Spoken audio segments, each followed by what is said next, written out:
say your name again, and you were the head of the union involved in efforts to unionize workers at Amazon, the Amazon warehouse in Bessemer, Alabama. And where are you from? Status Coup. We've been covering Bessemer. We've actually been covering a lot the New York organization efforts among the Staten Island warehouse as well. We're on YouTube. Great. Good.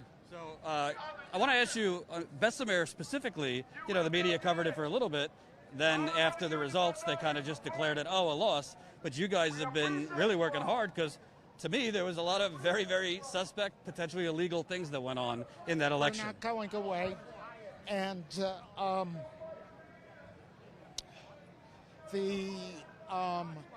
the board sent out a notice today that they're going to be issuing something this week, a recommendation. So the fight is far from over. We cannot ignore Amazon. We knew that it was not going to be a quick and easy fight. This is a long-term commitment, not just for our union, but for the entire labor movement. Your union is which union? Retail, wholesale, and department store union. I want to ask also, I was talking to some organizers here, it seems to me this is like a domino effect. So you have efforts in Alabama, they didn't succeed right off the bat, but then it springboards to the workers in Alabama with Warrior Met, the workers in Kansas with Frito-Lay, organizers trying to unionize in New York. Labor is rising in the United States. The people understand better than they ever did before that work that was often invisible to them was essential, and they couldn't survive without workers going to work every day during the worst days of the pandemic. Even before the pandemic, inequality reached unacceptable levels. And now we have an administration in Washington that understands the contribution that working people make. It is the moment, and we have to seize it, and we have to stand up. And every time people stand up, it inspires others to do the same thing. That's why you see so much activity in Alabama and around the country. People are standing up. This is the labor movement's moment. You talked about the administration. Do you think President Biden's doing enough? I mean, the PRO Act is being discussed. That would be the biggest reform for organized labor probably this century. But I haven't seen much leadership from Biden. I disagree with you. I think that Joe Biden is the most pro-union president in my lifetime. I saw the incredible message he put out by video during the Bessemer election. He has included labor people throughout his administration to make sure our concerns are reflected in the work of the administration. He has spoken out on our issues and has worked to push our agenda forward.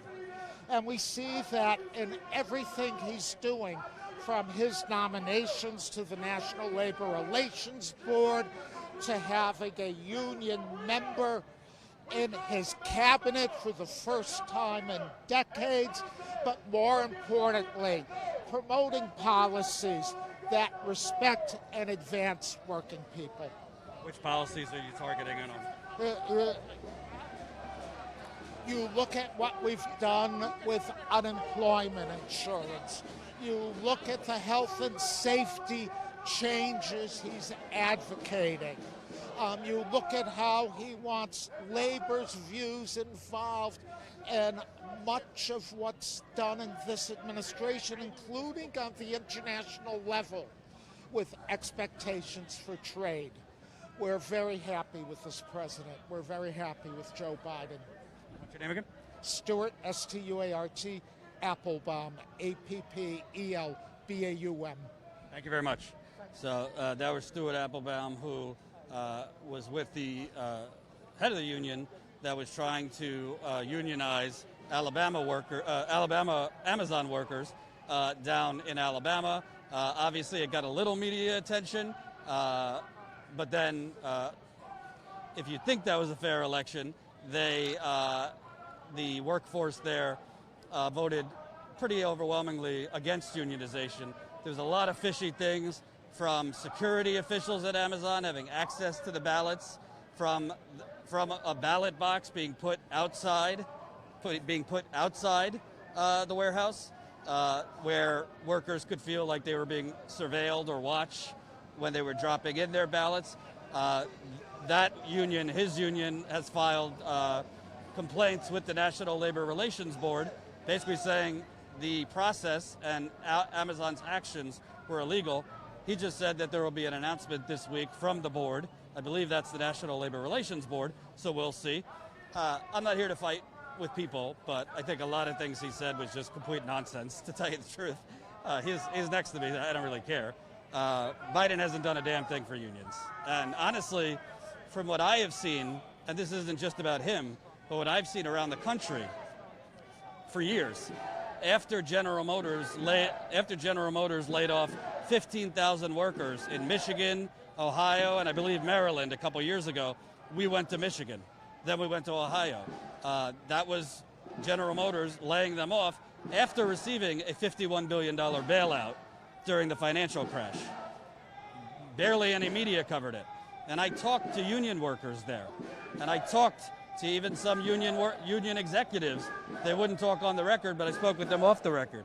And I heard so much about the heads of these unions, some of them potentially, having corruption problems, having major salaries, what have you, speaking for the union in terms of negotiating with corporations without actually having the majority support of their unions.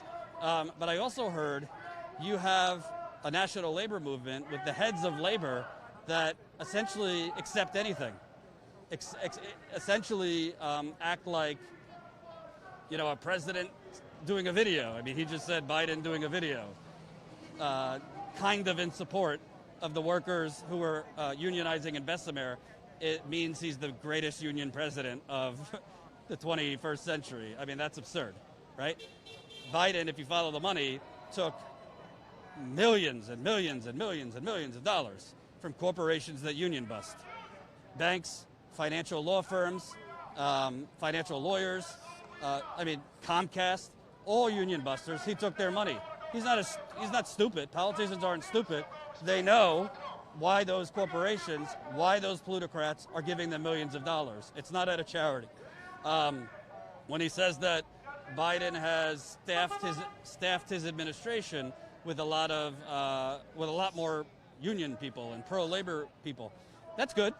I mean, we don't want to poo-poo that. It's something, but that doesn't really translate to big, bold policy, because at the end of the day, Biden's the president, Pelosi's the House Speaker, Schumer's the Senate leader, so they could have people on their staff, pushing certain policies, pushing certain regulations, pushing the PRO Act. But if the tops, the president, the Senate Majority Leader, the House Speaker, the entire Democratic Party are all taking hundreds of millions, billions of dollars from companies whose main purpose is to prevent unions. We're talking Amazon, we're talking Walmart, we're talking fast food, we're talking across the gamut.